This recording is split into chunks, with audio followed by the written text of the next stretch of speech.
nós verificamos que após a sua particular, a falta de estudantes, É para andar mesmo com ele. a falta de cultura de ir à biblioteca privada e escolar para poder fazer uma leitura e nós comunidades específicas ajudar a resolver as tarefas.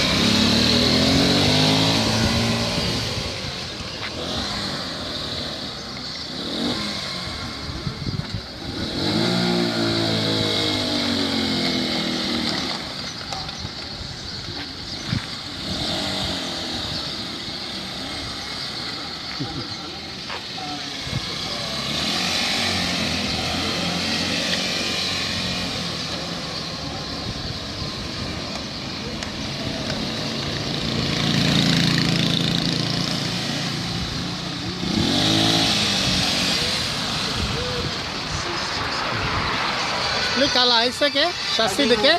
José Caetano, presidente da Associação dos Bibliotecários. Isso é chassi de quê? Isso é um chassi criado mesmo.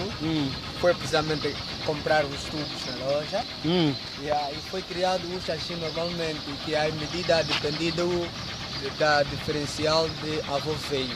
Diferencial é que pegou as rodas que facilita com que ele pode girar normalmente. E ele movimentar-se.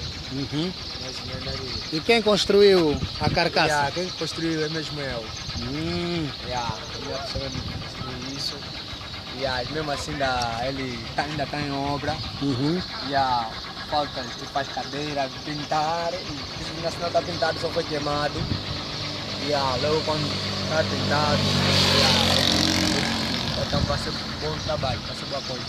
Você é serralheiro? Sou serralheiro, sim.